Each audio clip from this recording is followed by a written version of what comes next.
Hola, hola, buen día. ¿Cómo están?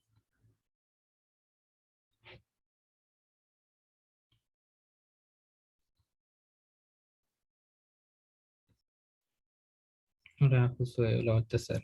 Yo bien, gracias.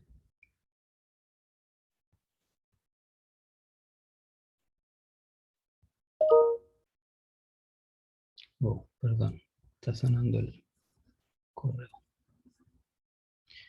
La Lucas, sí, con frío también. Hola, Catalina. Te la hoy día.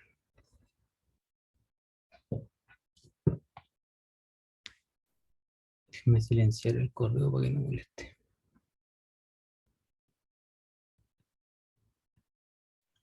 Ya,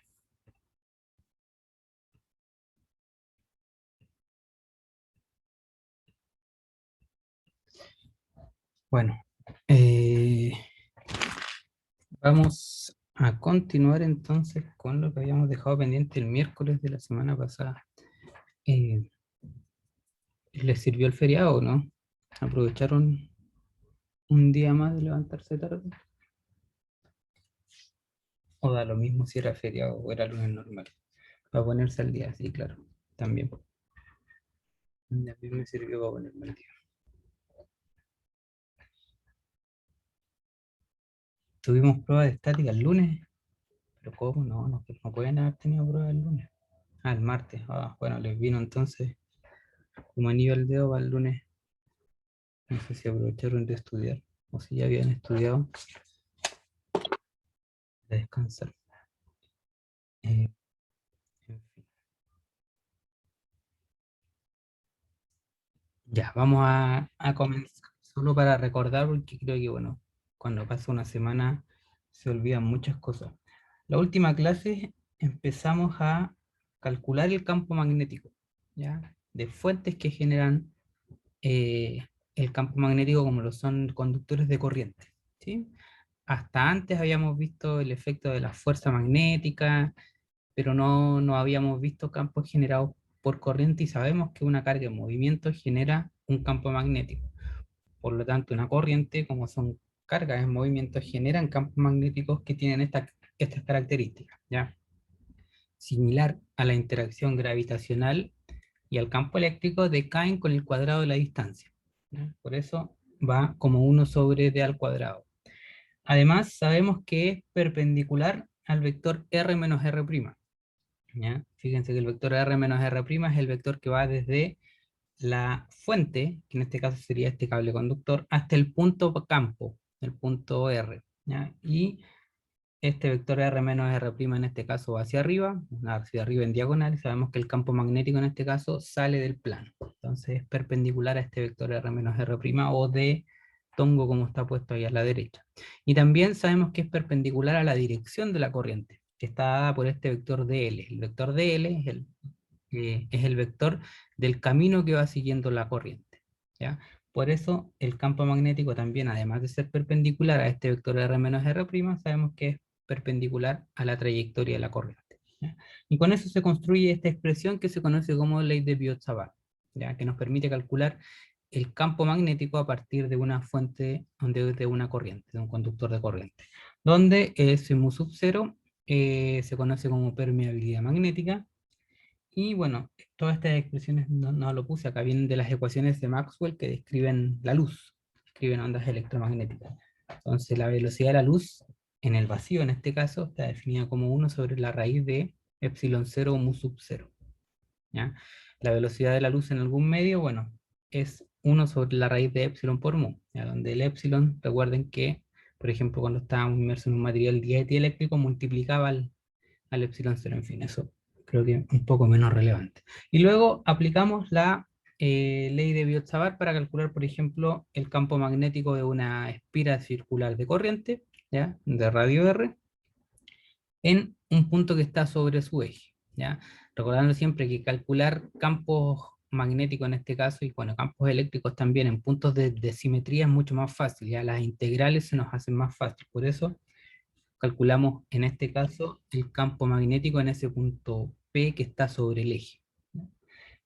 Creo que lo más difícil de acá o lo nuevo era definir este vector dl. El vector dl es la trayectoria que sigue la corriente, por lo tanto el dl en este caso es un círculo y está definido como r de phi. ¿Ya? Si yo lo integro entre 0 y 2pi y me da la trayectoria completa que me queda justamente el perímetro de ese círculo. Pero esta es una cantidad vectorial que va cambiando punto a punto. ¿Ya? Por eso eh, este dl va en dirección phi-tongo, por así decirlo, en la dirección en la cual se mueve phi. Y ese vector phi-tongo, o la dirección angular, está dada por ese vector que está encerrado ahí, menos seno de phi y tongo más coseno de phi j tongo. En fin. Con eso, bueno, ustedes ya saben cómo se integra. Lo único nuevo acá era este producto vectorial, producto cruz, y tenemos que saber cómo es el producto cruz entre los vectores unitarios del sistema cartesiano. Y cruz j me da k, j cruz k me da i, y k cruz i me da j. ¿Ya? Es un producto cruz cíclico. Y si tenemos un producto, el inverso de este producto, por ejemplo, J cruz I, sabemos que va con un signo menos. ¿Ya? No es conmutativo el producto cruz. J cruz I me daría menos K. Y así lo mismo. K cruz J me daría menos I. K cruz I me daría, perdón, I cruz K me daría menos J. Luego de eso podemos, y obviamente los vectores, el producto cruz entre dos vectores paralelos es igual a 0. Por lo tanto, I cruz I, J cruz J y K cruz K siempre me va a dar 0, que son paralelos. Con eso evaluamos esa expresión de la ley de Biot-Savart y llegamos a una expresión para el campo magnético, que en este caso, de la espira de corriente que está en el plano XY, tiene dirección solamente en el eje Z, que es más o menos lo que nosotros habíamos determinado de manera cualitativa. ¿Ya? Vimos cómo tendría que ser el campo magnético de esta espira circular, sabiendo que si yo tengo una corriente, la dirección del campo magnético generada por esa corriente está dada por la regla de la mano derecha, donde el dedo pulgar en este caso indica la dirección de la corriente y mi mano, todos mis dedos indican cuál es la dirección del campo magnético. En este caso, como la corriente va así, el campo magnético siempre va haciendo circulitos en la trayectoria. Y ya en el medio se juntan todos esos círculos y por eso tiene dirección solamente en el eje Z. En fin. Luego calculamos también el campo magnético para un alambre finito de longitud L a una distancia I sobre este alambre. ¿Ya? El de L en este caso es simplemente dx, que es por donde se mueve la corriente, ¿ya? Es más fácil. Y bueno, la integral acá lo mismo, hay que tener en cuenta que cuáles son los productos cruz que son distintos de cero, y definir bien el vector R. Recuerden, el vector R es el punto campo, es el vector donde yo voy a calcular el campo magnético en este caso, y el vector R' es el punto fuente, ¿ya? Donde se encuentra la fuente que genera el campo. Por eso el R' en este caso corre a lo largo del eje X, el vector R está fijo ahí arriba a una distancia I por sobre el origen. ¿Sí? El dl ya dijimos que se mueve a lo largo del dx, en dirección del eje X obviamente. Y de ahí hacer la resta de R menos R', calcular su magnitud y luego integrar. Ya, la integral nuevamente lleva el producto cruz, hay que tener cuidado al ejercer el producto cruz. Si a ustedes les sale más fácil hacerlo por el método del determinante, lo pueden hacer por el método del determinante. ¿Ya? Quizás un poco más largo, pero bueno, si ustedes se sienten más cómodos, está bien. Yo por mi parte lo hago siempre haciendo el producto cruz de los vectores unitarios. Y cruz I me da 0 en este caso, y cruz J me da K. Por eso me queda que el campo está solamente en el eje Z.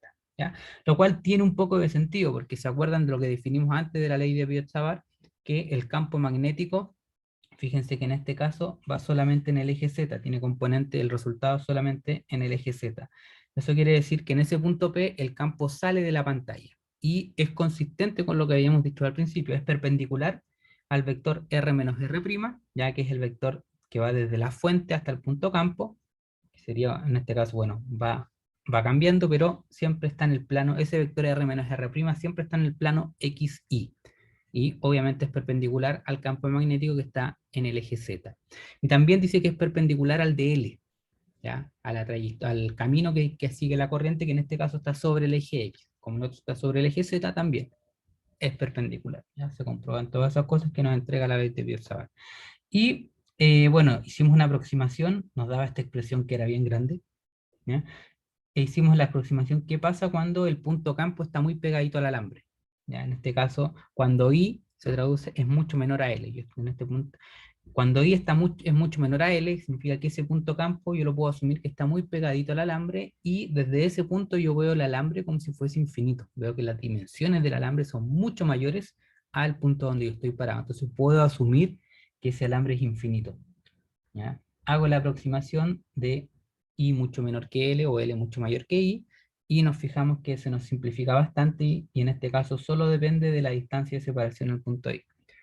Profe, ¿qué pasaría si dos objetos se cruzan? Como por ejemplo si el alambre se pusiera entre medio de la espira, ¿se podría calcular por separado? Así es, justamente se hace así, José. Hoy día que espero llegar, vamos a hacer este problema que justamente dije acá, lo vamos a hacer por superposición. Pero sí, cuando tú tienes más de un conductor de corriente, claro, los calculas por separado y ocupas el teorema de superposición para sumarlo. Teniendo en cuenta, sí, José, es importante de tener un origen en común, ¿ya? Porque yo puedo calcular el campo magnético para diferentes conductores con su propio sistema de referencia, pero a la hora de aplicar el teorema de superposición tengo que unificarlo. No puedo decir que para uno el origen está en una parte y para otro el origen está en un punto diferente, ¿sí? Eso es lo que hay que tener cuidado cuando uno usa el teorema de superposición, ¿ya? Dime, Baltasar. Profe, que tengo una duda que es conceptual, porque la primera clase recuerdo que habíamos dicho que cuando la fuerza magnética era cero, entonces no había campo magnético. Y ahí hemos visto que la fuerza magnética era cero cuando estaba encerrada en una espira o en un rectángulo estaba cerrado. Pero acá no nos da cero, tenemos un campo magnético. Entonces, Sí, lo que pasa es que siendo no, que la espira es cerrada. no es que si la espira es cerrada, el campo magnético es cero. O si la fuerza es cero, el campo magnético es cero. Que la fuerza magnética sea cero puede tener muchos factores, como por ejemplo que la carga no esté en movimiento, que no haya corriente, ¿ya? Entonces, a pesar de que hay un campo magnético, si yo tengo una carga estática, no va a sufrir ninguna fuerza producto del campo magnético. Ahora, estamos confundiendo dos cosas, Baltasar, porque, claro, esta espira genera un campo magnético, ¿ya? Pero ese campo magnético, al ser generado por esta espira de corriente, no ejerce una fuerza sobre la misma espira, ¿me entiendes? Porque esta espira está generando un campo magnético, entonces ese campo magnético no puede ejercer una fuerza sobre la misma espira, ¿ya? Acá yo tendría que tener otro objeto que esté generando un campo magnético y colocar esta espira de corriente acá para ver cuál es la fuerza que se ejerce sobre la espira producto de otro campo magnético, ¿ya? Pero el campo magnético que genera la espira no va a generar una fuerza sobre esta misma espira. ¿Me entiendes? Diferente, ya. Ahora y respecto a lo que me comentabas de la fuerza cero, claro, si esta espira de corriente estuviese inmersa en un campo magnético constante, la fuerza total sería cero, como lo comprobamos tal cual tú dices hace dos semanas, creo ya, en la penúltima clase, ¿ya? Pero que la fuerza magnética sea cero no quiere decir que el campo magnético sea cero. No sé si respondí con eso tu pregunta, Baltasar, pero creo que era eso.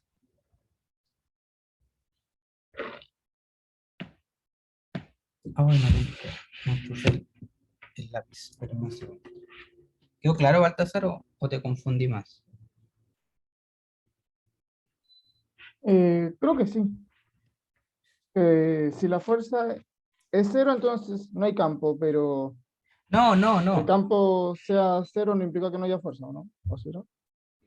Si la fuerza es cero, no quiere decir que estrictamente el campo magnético sea cero. ¿Qué es esto? No puedo sacarlo. Ahí sí. Ya. Ahora mira, después vamos a ver fuerza entre dos conductores. Creo que eso es lo que nos está faltando. Lo que pasa es que nosotros no vimos el origen del campo magnético cuando calculábamos la fuerza magnética. ¿Ya? Nosotros asumíamos un campo magnético constante y a partir de eso calculábamos la fuerza. Acá en este caso, este cable de corriente, este conductor de corriente está generando un campo magnético. Y claro, en este caso, por ejemplo, en este ejemplo que tengo acá, el alambre 1, el conductor 1 puede generar un campo magnético, ¿ya? Porque hay una corriente circulando por él. Entonces, ese campo magnético que genera este conductor que yo etiqueté como uno puede generar una fuerza o ejerce una fuerza sobre el conductor de arriba. Y eso se puede calcular, ¿ya? En fin, ya. Vamos a ir a, no sé si es la clase 21 o 22, ya que la clase 21 no la tuvimos por ser feriado. ¿Por qué no me deja escribir? Ah, porque esto se actualizó y no lo he ocupado desde que se actualizó. ¿Y ahora cómo escribo? Ahí está. Puta, qué incómodo.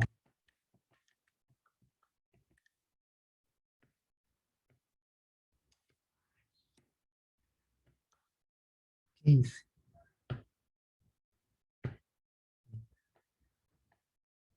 Disculpen. Ahí sí. Ya, entonces dejamos pendiente, dejamos enunciado, ni siquiera dejamos pendiente, solamente dejamos enunciado la ley de Ampère. Entonces, hoy vamos a comenzar, por lo tanto, con lo que es la ley de Ampère, que es un señor francés, como se podrán dar cuenta. ¿Alcanzamos a comentar algo de la ley de Ampère o no? No, profe, No, ya. nada de nada. Bueno, la ley de Ampère sale de una de las ecuaciones de Maxwell. Exactamente. Creo que lo único que alcancé a comentar fue eso, que era algo similar a la ley de Gauss, ¿ya? Que se aprovecha de las simetrías del problema para poder calcular campo magnético. En fin, esta ley de Ampère sale de la ecuación de Maxwell, una de las ecuaciones de Maxwell que no todo el mundo va a ver, que no todos van a llegar a 140. Dice que el rotor del campo magnético es igual a permeabilidad magnética por la densidad de corriente. ¿Ya? Esa es una de las ecuaciones de Maxwell. Y si nosotros integramos, no sé si esto es tan relevante para ustedes, el hecho de la transformación de esta ecuación de Maxwell en la ley de Ampère, pero bueno, uno integra ambos lados de esa ecuación, y acá me queda la integral del rotor. ¿Sabe lo que es el rotor o no? Integramos esto en una superficie, en un ds, una integral de superficie por ambos lados, y acá me quedaría mu sub 0 por la integral de j.ds. ¿Ya? Definimos una superficie que esté en la vecindad de un campo magnético y la integramos en superficie. ¿Ya? Y acá, fíjense que en el lado izquierdo tenemos la integral del rotor punto ds. ¿Ya? Eso no sé si ustedes lo habrán visto en mate, ¿ya? Pero uno puede ocupar el teorema de Stokes. ¿Han escuchado hablar del teorema de Stokes? ¿O lo vieron en mate ya o no? ¿No? ¿Sí? Sí. Bueno, si no lo vieron, no importa. Ya, si lo vieron, muy bien, porque van a entender el trasfondo matemático que hay en esta transformación. Si no lo entendieron, no importa, porque al menos a mí por esta vez me interesó solo la parte física que sale de acá. Bueno, por el teorema de Stokes, yo puedo transformar esa integral de superficie en una integral de línea. ¿Ya? Tal vez lo vimos con otro nombre, tal vez lo vieron con otro nombre. ¿En qué mate se ve? No tengo idea, Andrés, porque yo estudié con mates por separado. Yo veía álgebra y cálculo, uno lo ve en cálculo 3, pero no sé en qué mate era esto. No importa, que entienda el trasfondo. Bueno, ya, está lo mismo. Tienen suerte de que a mí no me importa el trasfondo matemático que hay en esta transformación, pero esa integral de superficie se puede transformar en una integral de línea, ¿ya? Cerrada, una trayectoria cerrada, ¿ya? Y queda una integral de línea de esta forma, y acá me queda el mu sub 0 por la integral en superficie de J. Y esto es lo que vamos a llamar teorema, o sea, ley de Ampère, ¿ya? Que es similar a la ley de Gauss, pero nos va a servir para eh, calcular campos magnéticos, aprovechándonos de la simetría de los problemas. Recuerden que tanto la ley de Gauss y en este caso la ley de Ampère se pueden ocupar solamente cuando el sistema tiene una alta simetría. ¿Ya? Si yo tengo un campo magnético eléctrico que no es simétrico, no puedo aprovecharme de la ley de Gauss. En realidad sí podría, pero no me facilitaría el cálculo. Al revés, se me complicaría. Entonces, lo voy a ocupar solamente cuando tengo un alto grado de simetría. O eso también lo puedo escribir de la siguiente forma, que quizás es como ustedes lo van a ver de manera más común, que es b.dl, que es una integral, un producto escalar en una integral de línea cerrada, igual a mu sub 0 por, aquí vamos a llamar a la corriente encerrada. Quizás así ustedes lo visualicen y lo hagan ver más parecido a la ley de Gauss, ¿no? Esa integral del j.ds es cuánta corriente está atravesando una superficie. Fíjense. Esta integral que está en la ecuación amarilla, que es la integral del j.ds. Quiere decir cuánta densidad de corriente está pasando por una superficie. Ya eso es lo que vamos a llamar corriente encerrada. Se calcula de esa forma. Entonces, esta ley de Ampère la podemos ocupar para calcular campos magnéticos. Vamos a tomar el mismo ejemplo, no, en realidad no es el mismo, sino que vamos a llegar al mismo resultado. Para ocupar la ley de Ampère, recuerden solamente cuando el sistema presente alto grado de simetría. Vamos a calcular el campo magnético creado por un alambre largo portador de corriente. Disculpen mi caligrafía cada vez que empiezo a escribir, creado. Yo no escribo tan feo, creo, pero escribir en el tablet hace que mi letra salga horrible. Por un alambre largo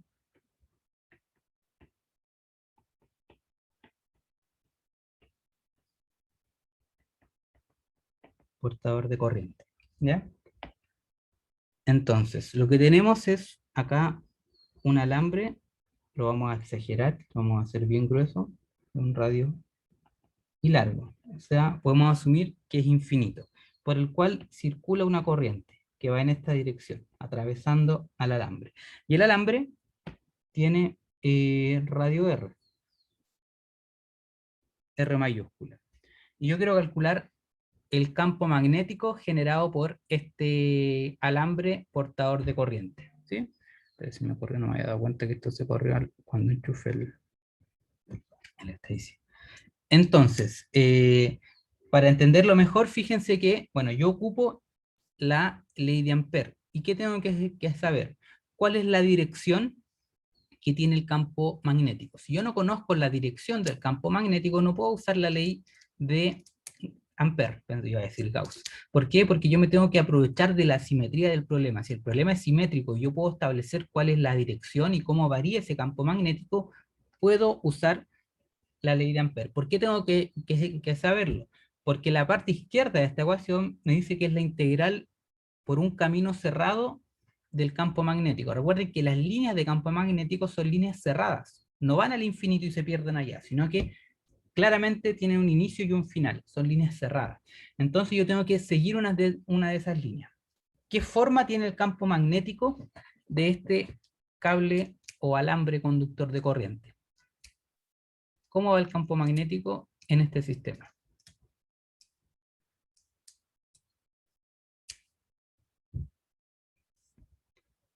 Sale por la izquierda, ya, muy bien, y entra por la derecha, ya. O sea, forma un círculo, ¿cierto?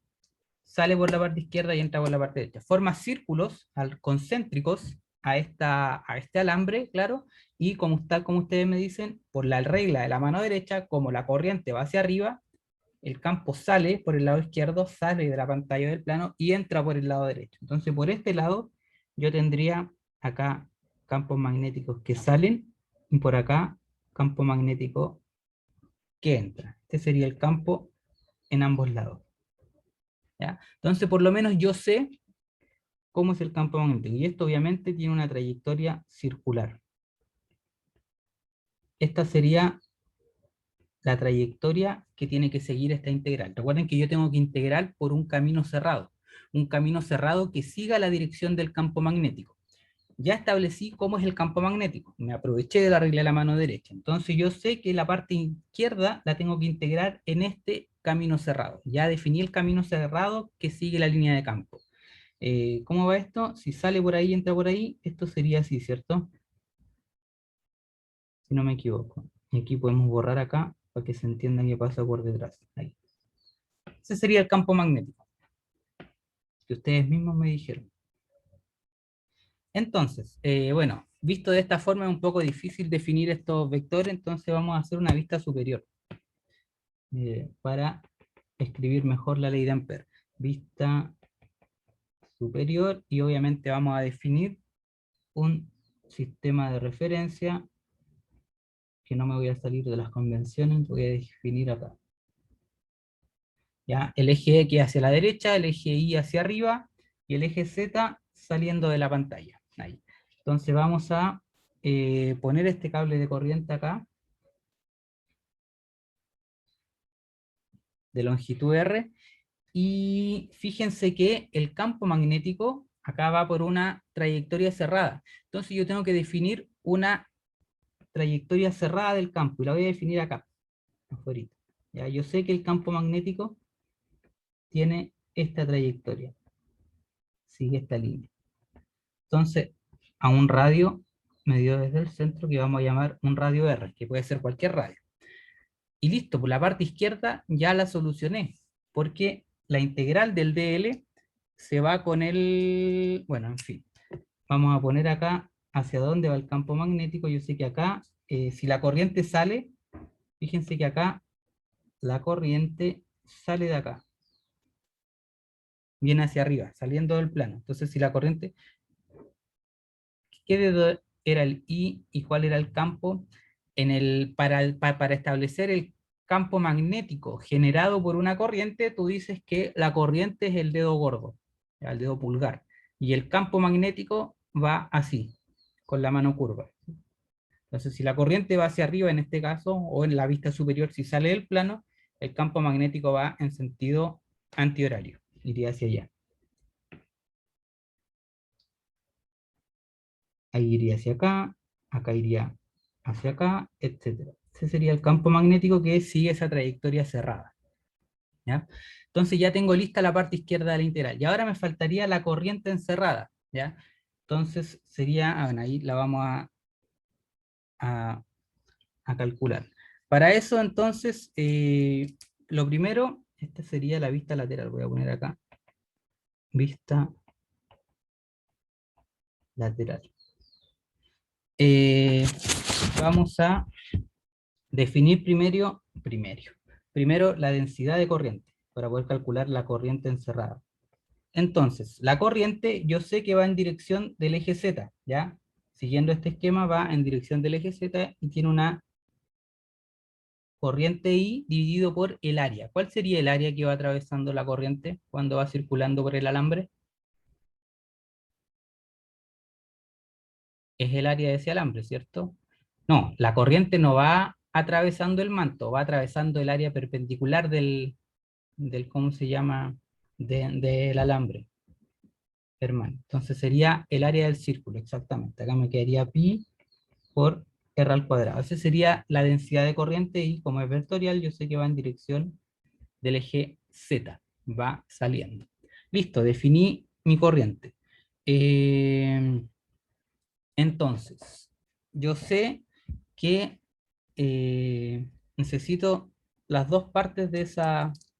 Lo podemos hacer en paralelo, ¿no? O lo hacemos por separado. Hagámoslo todo junto. Vamos a tomar esa expresión en amarillo, ¿ya? Y la vamos a poner acá. La integral de b.dl es igual a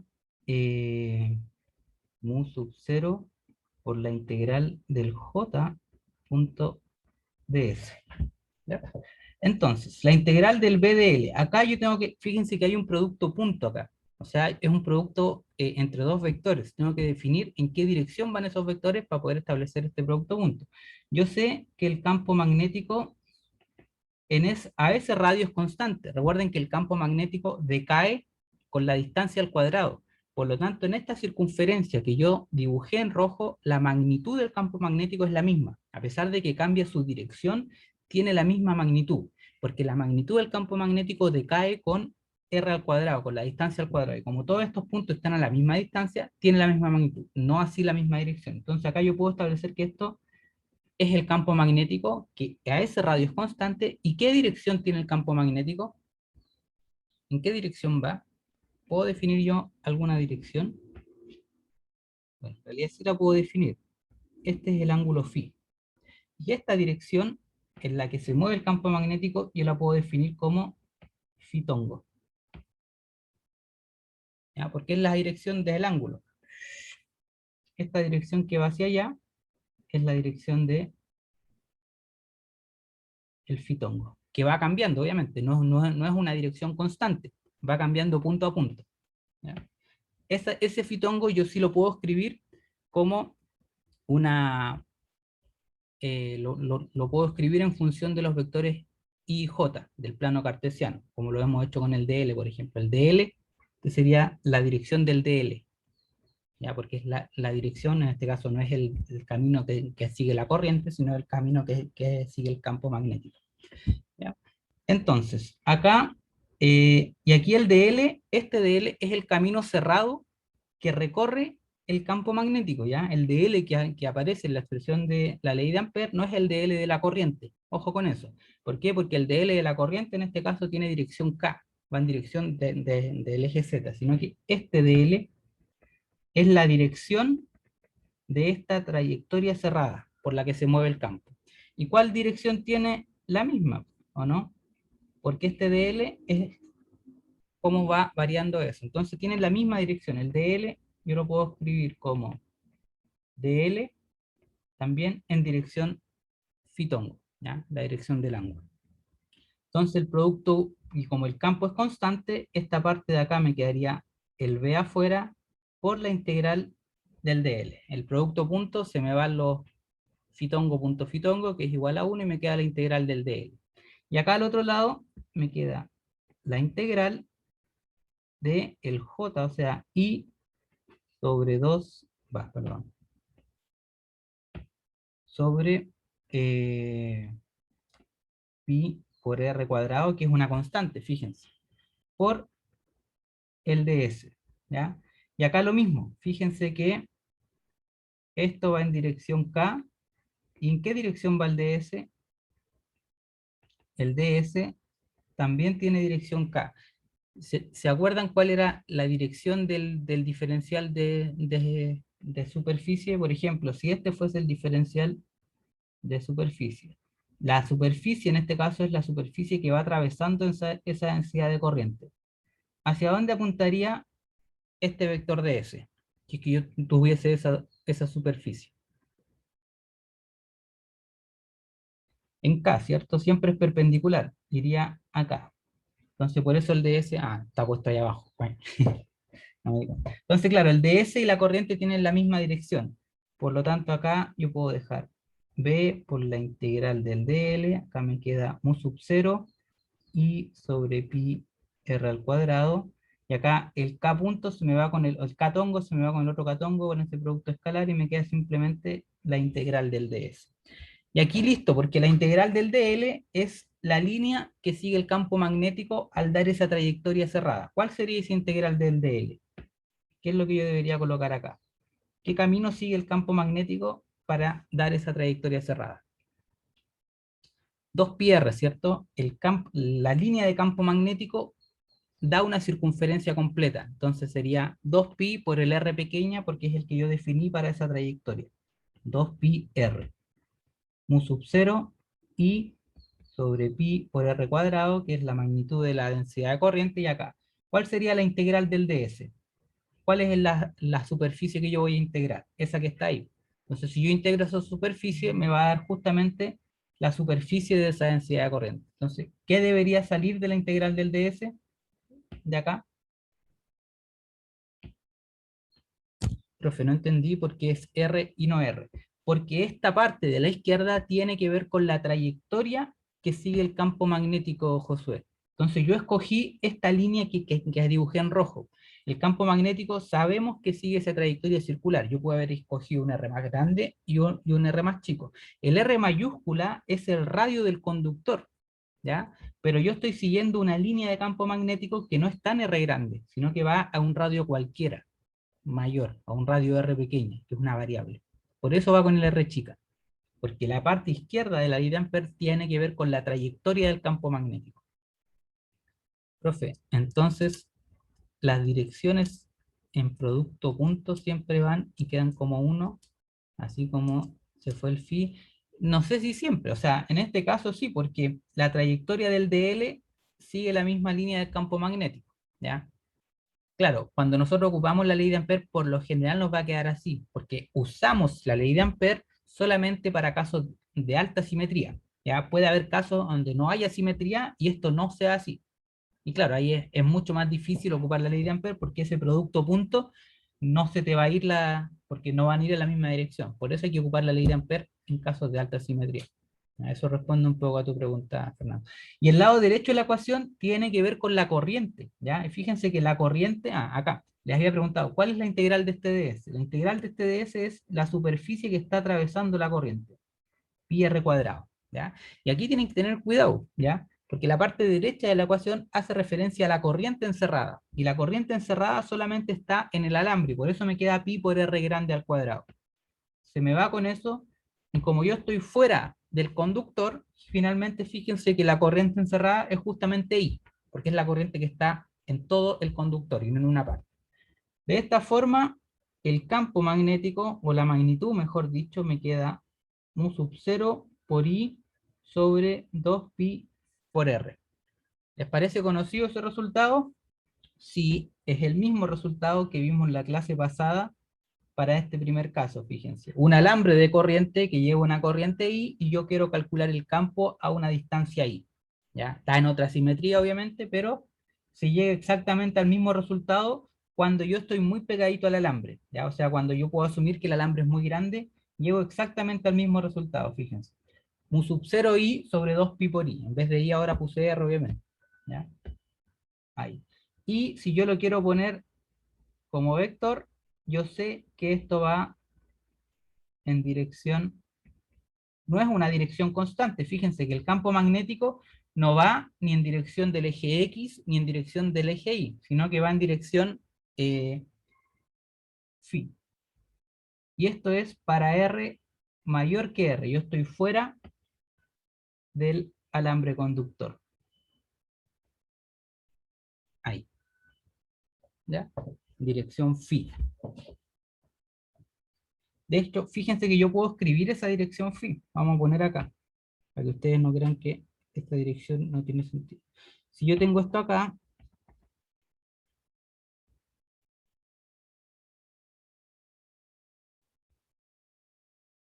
aquí, este es el ángulo phi, y la dirección phi iría hacia allá, que es como la dirección del DL, el fitongo.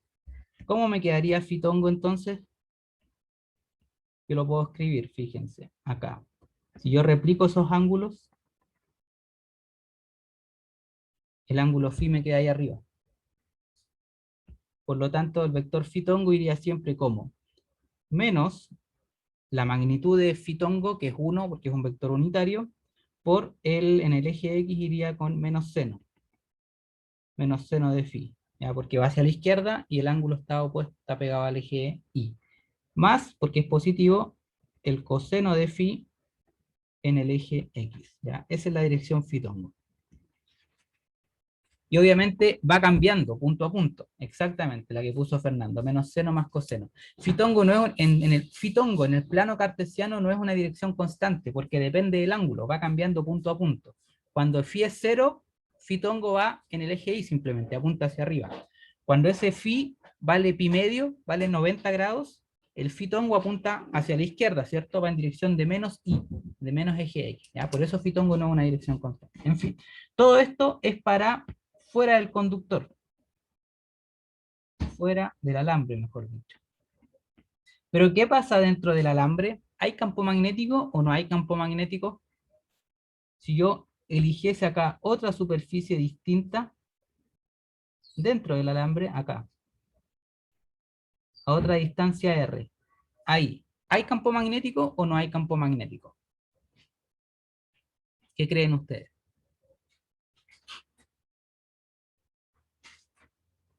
Para que puedan hacer la analogía, si es que hay o no hay campo magnético, hay exactamente, Lucas ha dado en el clavo.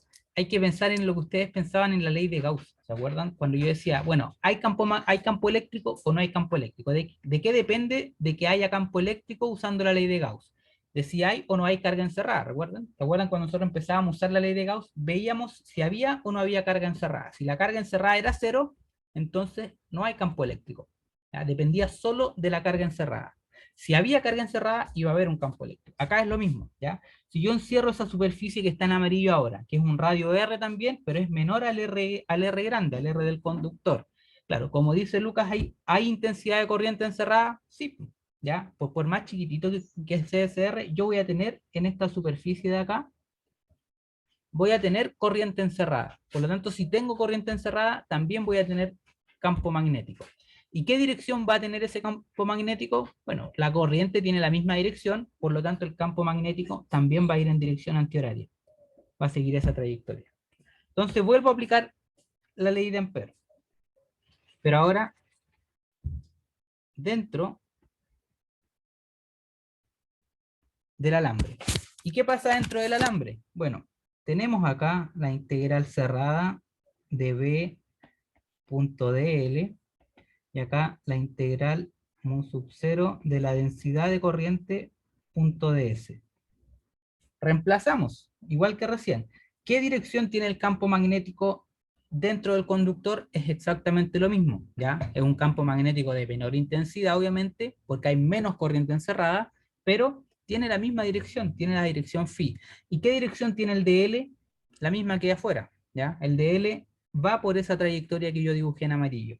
Entonces acá simplemente me vuelve a quedar b por la integral del dl, ya que tanto el b va en dirección phi, acá podemos ponerlo de nuevo si quieren, b va en dirección phi y también el dl va en dirección phi. Entonces me queda así. Y por el otro lado acá me quedaría mu sub 0, la densidad de corriente es constante, ya la habíamos calculado, la puedo sacar, I sobre pi por r cuadrado, y acá me queda simplemente el ds. ¿Por qué se le va a la parte vectorial? Bueno, nuevamente, porque la corriente va en dirección del eje z, como está acá, sale del plano, y la dirección de esa superficie, recuerden que la dirección de esta superficie, el ds, escrito en forma vectorial, es perpendicular a la superficie, o sea, también va en dirección k, por eso ese producto punto queda 1. Me queda eso. Entonces acá, ¿cuánto me quedaría esto? Exactamente lo mismo, ¿no? Me queda B sobre 2pi por R. Pero ojo que este R ahora es el R que está en amarillo ahí. Es un R más chiquitito. Un R que es menor al radio del alambre. Por eso me queda 2pi R.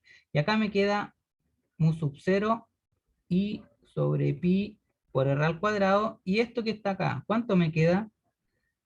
Ahora ya no estoy fuera del conductor. Por lo tanto, no es pi por r grande al cuadrado. Ese ds es el ds amarillo. Es pi por r chico al cuadrado. ¿Ya? Es diferente a cuando estoy fuera del alambre. Es algo parecido a lo que hacíamos con la ley de Gauss. Entonces acá me queda pi por r al cuadrado. ¿Ya? Se me va el pi acá. Y me queda simplemente b es igual a ¿qué?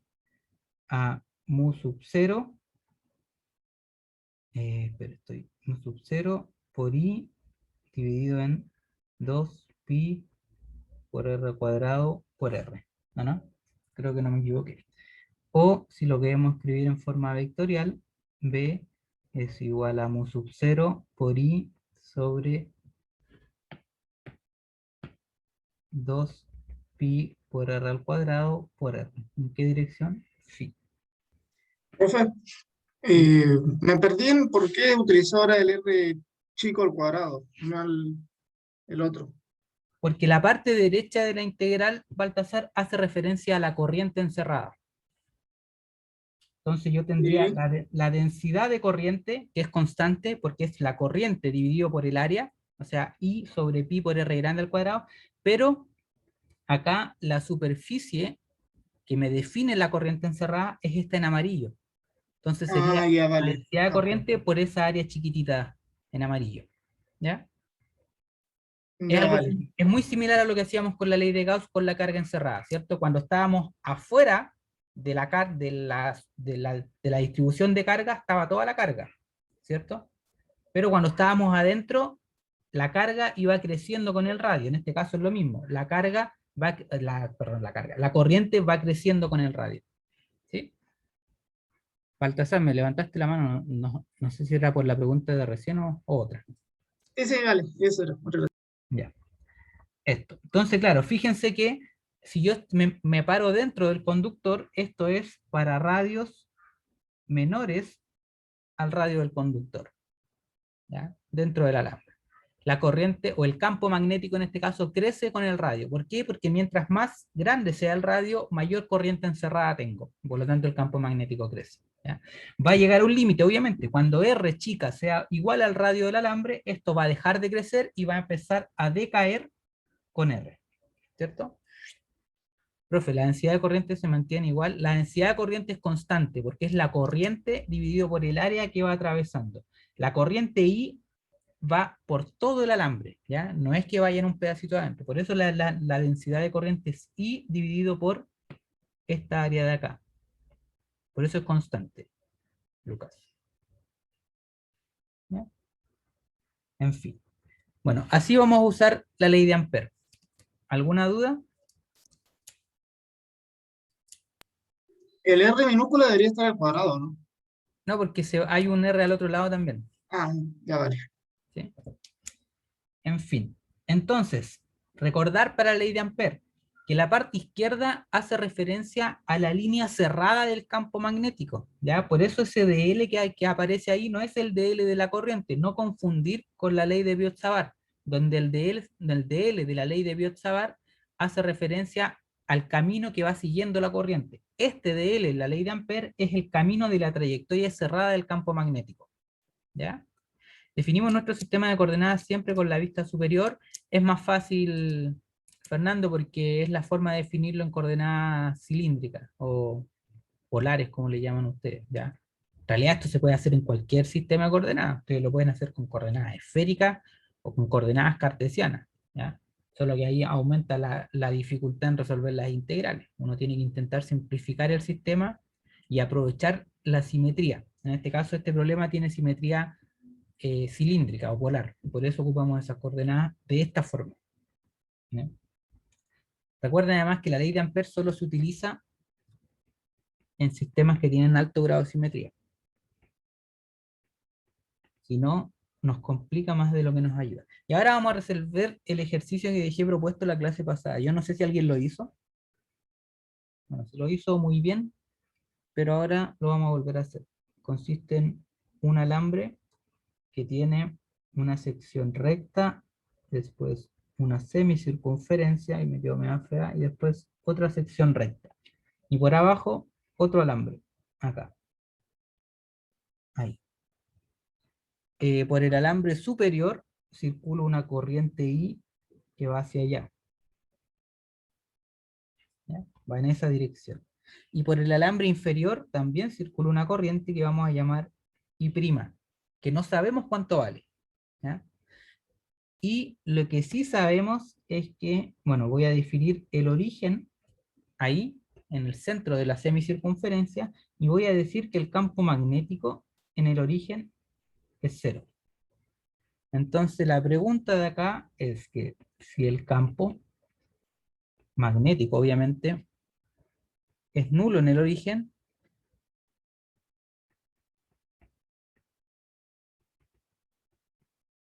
si el campo magnético es nulo en el origen, entonces determine cuánto vale la corriente I'. ¿A cuánto debe valer la corriente que circula por el alambre recto que está abajo? Que me faltó acá añadir que es un alambre infinito. Pongamos acá alambre infinito. ¿Cuánto debe valer la corriente I' que circula por el alambre infinito para que el campo magnético en el origen sea 0? ¿Ya? ¿Cómo hacemos este problema? ¿Qué es lo primero? Ah, acá me faltó un dato. Esta distancia de separación es R. Y el radio de esta semicircunferencia también es R. Entonces, ¿cómo hacemos este problema? Creo que la mayoría o muchos ya me dijeron cómo hacerlo en la clase pasada, pero lo vamos a retomar. ¿Qué es lo primero que debo hacer yo para empezar a resolver el problema? ¿O cómo lo hago? ¿Cómo lo abordo? ¿Por la ley de Ampère? ¿Por la ley de Biot-Savart? ¿Ambas? ¿Ninguna? ¿No? Me lo habían dicho la clase pasada, incluso me lo dijeron ahora. ¿Ya? La de Biot. Ya, vamos a ocupar, en realidad se puede ocupar solamente la ley de Biot-Savart, pero en el alambre infinito podemos aprovecharnos de que es un alambre infinito y usar la ley de Ampère. ¿Ya? También podemos ocupar la ley de Biot-Savart para el alambre infinito, pero se nos simplifica la vida un poco con la ley de Ampère. Y bueno, lo importante acá es que para ocupar la ley de Biot-Savart yo tengo que tener el dl que sigue la corriente. Y claramente el dl que sigue la corriente es distinto en la parte recta de esta parte semicircular y de esta otra parte recta, ¿ya? Son dLs distintos, por eso debo separarlo y ocupar el teorema de superposición para después calcular el campo magnético. Y asimismo el dl que sigue esta también es distinto, que va a estar acá. ¿Ya? Lo vamos a poner así. Entonces vamos a calcular las contribuciones del campo magnético de estos 4 elementos que yo puse y luego las vamos a sumar. Nosotros sabemos entonces por la definición del problema que el campo magnético generado por esa parte 1 más el campo magnético, en realidad no es así, es acá, en 0, más el campo magnético de la contribución 2 también evaluado en 0, más el campo magnético de la contribución 3 evaluado en 0, más el campo magnético de la contribución 4 también en el origen, debe ser igual a 0. Eso es lo que me dice el enunciado, y con eso yo debo determinar cuánto vale I'. Entonces vamos a partir con el campo 1. El punto campo, fíjense dónde está en el origen. Entonces acá esto me quedaría, por ley de Biot-Savart, mu sobre 4pi, por la integral de el I por el de L1. Le vamos a poner de L1 porque es el camino que sigue la corriente en el trayecto 1. Cruz R menos R1' le vamos a poner porque es el punto fuente, pero del espacio 1 nomás. Todo eso dividido en R menos R1' al cubo. ¿Cuánto me da este campo?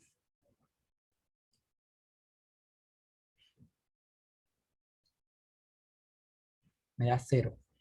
¿Por qué me da 0 ese campo?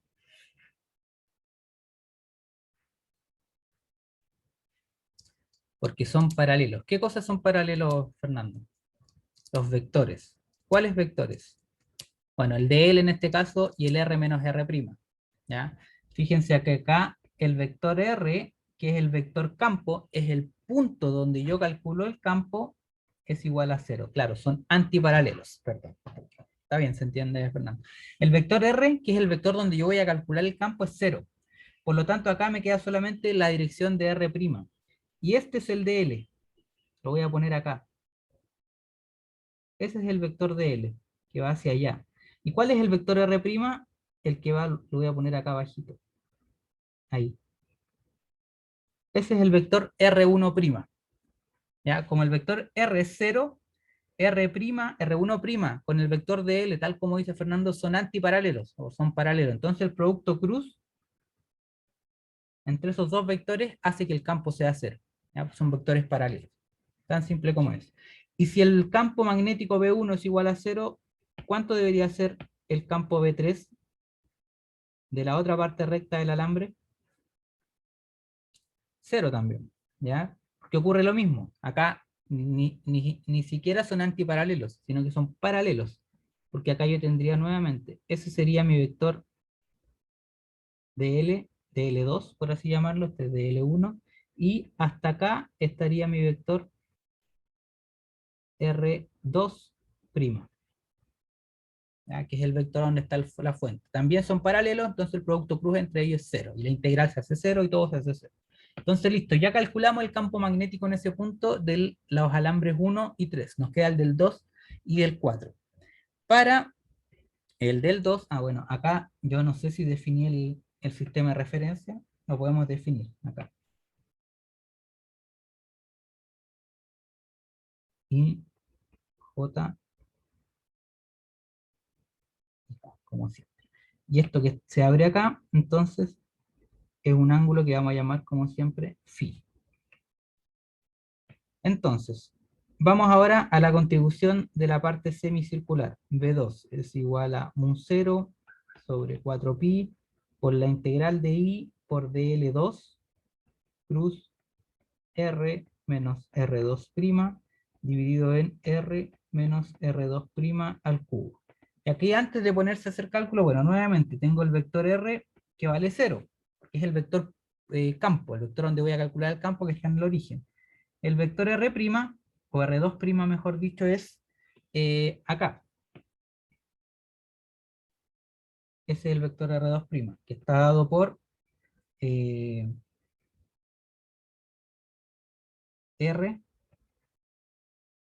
de phi por coseno de phi más seno de phi. El vector R' que ya hemos descrito, el vector por el cual se mueve la fuente, que va por la línea de la circunferencia, por eso es R de phi y tiene esa dirección. Ya tiene, esta dirección, si ustedes lo quieren ver de otra forma, es la dirección que tiene el R tongo, el vector unitario de dirección radial escrito en coordenadas cartesianas. Así como el otro lo definimos como phi tongo, este lo podemos definir como R tongo. ¿Ya? Va en la dirección R de las coordenadas cilíndricas. En fin. ¿Y qué más me falta definir? Ah, el DL. El DL2 también. El DL2 es DL. Ah, perdón, acá me equivoqué. Esto no es R. Esto es R simplemente. Ahí. Y el otro, el DL2, sí es R de phi. Ahí sí, por donde se mueve la corriente.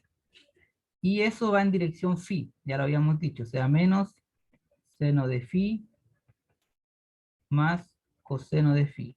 Esto ya lo he hecho hartas veces, por eso no voy a volver a escribirlo explícitamente. Si ustedes tienen dudas, tienen que hacer el dibujito aparte, o sea, tienen que hacer esta parte así, donde definen que este es el vector R, que forma un ángulo phi, y que de ahí para allá va el vector DL, donde el ángulo se suma. Bueno, tienen que hacer eso si es que no están seguros cómo escribir esos vectores. Así. Y listo, podemos integrar ahora. El B2 me queda mu sub 0 sobre 4pi por la integral de ¿qué? De la corriente, que la puedo sacar porque es algo constante. Y me queda el DL2, que es R de phi factor de menos seno de phi más coseno de phi. Cruz R menos R'. Fíjense que el R me queda esto, pero negativo. O sea, menos R por el coseno de phi menos R por el seno de phi. Y todo eso dividido ¿en qué está dividido? En la magnitud al cubo de R menos R2. ¿Cuál es la magnitud de R menos R2? Es simplemente R. Entonces acá me queda R al cubo. ¿Ya? Se me va este R con estos R de acá y con ese cubo y me queda eso. Y ahora sí, me perdí, adelanté como 3 hojas y no pasé acá. En fin, ordenemos esto un poco.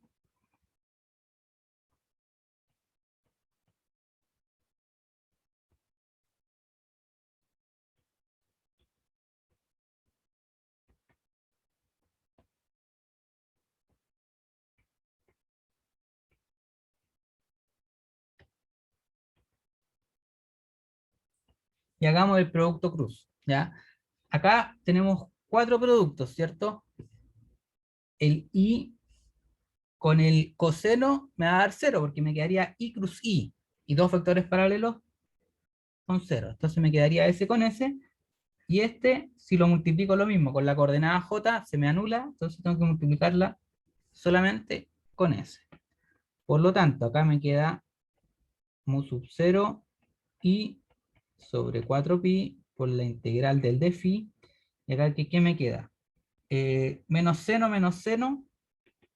seno cuadrado. ¿Ya? I cruz j o menos i cruz j, esto me queda en dirección k. Y acá, coseno por menos coseno, perdón, me queda menos coseno cuadrado de phi. Y j cruz i me queda menos k. Así.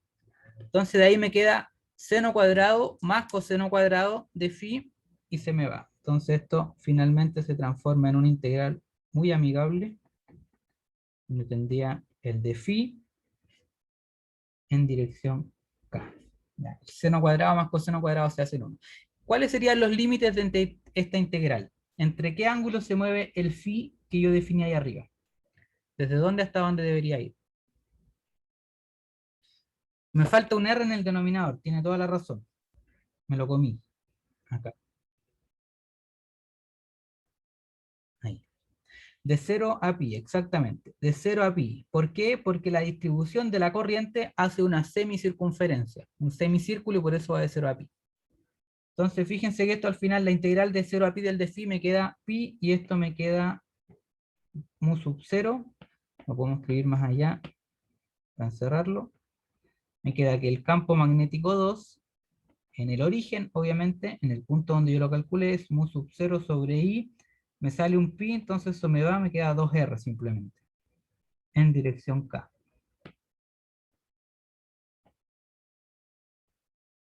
Entonces tengo este campo, acá. Calculé el campo 1 que era 0, el campo 3 que era 0 y tengo el campo 2. Me falta el campo 4, el campo del alambre infinito. Pero el campo del alambre infinito ya lo calculé. Es el campo de un alambre infinito que lleva una corriente I', fíjense, a una distancia R grande. Entonces puedo aprovecharme de este resultado. Del campo generado por un alambre infinito fuera del alambre, donde ese R chica de ahí va a ser el R grande. Entonces lo puedo calcular simplemente. Va a ser mu sub 0 y sobre, me olvidé, 2pi por R grande. Y me falta la dirección, ¿ya? Si la corriente I' va hacia la izquierda, ¿qué dirección tendría el campo en el origen? Recuerden que la ley de Ampère, debo saber la dirección del campo. Eso me ayuda a desarrollarlo. ¿En qué dirección? Entrando al plano, ¿cierto? Si la corriente va hacia la izquierda, el campo en el origen iría entrando al plano, por lo tanto iría en dirección menos K. Entrando. ¿Ya? Entonces esto iría en dirección menos K'.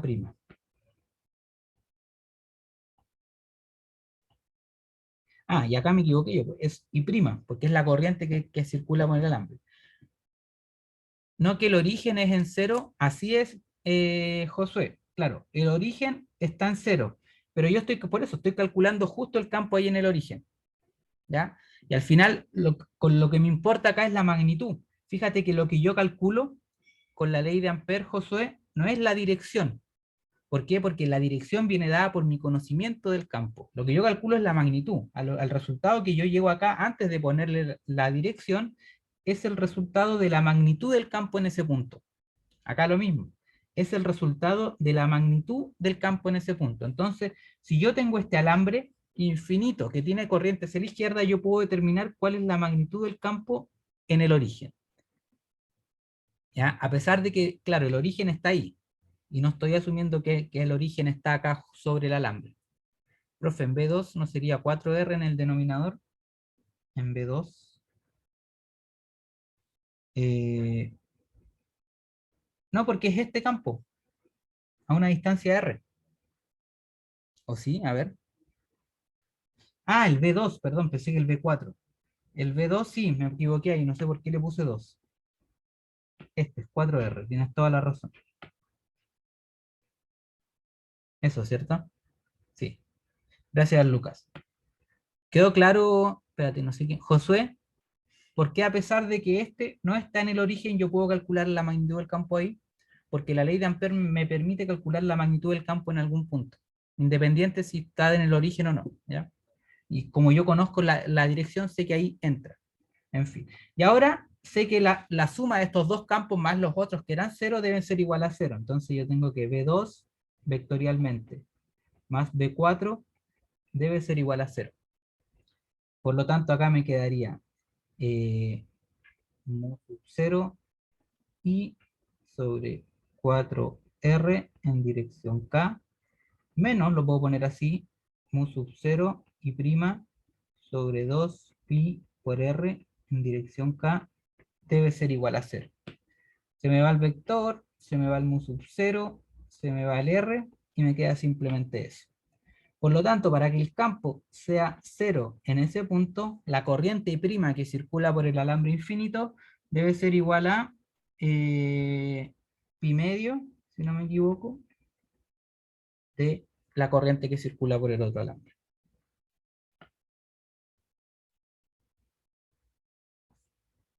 Y listo.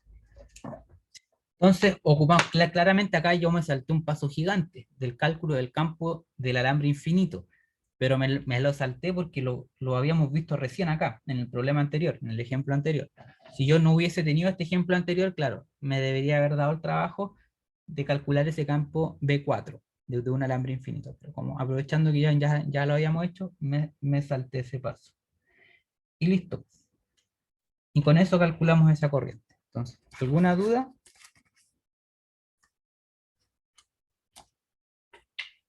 Profe, ¿cómo supo que era menos K al tiro? El 4, porque hubiera puesto K positivo la dirección. Porque cuando Sentido. yo uso la ley de Ampère, yo tengo que establecer cuál es la dirección del campo al trazar. Si la corriente va hacia allá, por el alambre infinito, entonces el campo en ese punto entra al plano, con la regla de la mano derecha. La corriente va hacia allá, entonces el campo entra en el plano. Lo podemos escribir acá. La corriente de este campo 4 por acá entra, o sea, el campo magnético de esta corriente, lo dije al revés, por ahí entra y por ahí sale. Por acá Pero entra. el B2 no debería ser entonces negativo también porque tiene el mismo sentido, el I de arriba con el I de abajo. Pero está al otro lado. La corriente I2 va así. Entonces el campo por abajo sale del plano. Por eso me da en dirección más K. Ah, ya, Y me vale. lo da automáticamente. Ahí, cuando yo uso la ley de Biot-Savart, no tengo que pensar o decir hacia dónde va la dirección, porque este producto cruz automáticamente me entrega cuál es la dirección del campo magnético. Yo puedo comprobarla así, sabiendo que si la corriente va en forma circular así, el campo en el centro de la espira o de la media espira debería salir. Entonces, claro, debería ser más K y efectivamente es lo que me da el cálculo a través de la ley de Biot-Savart.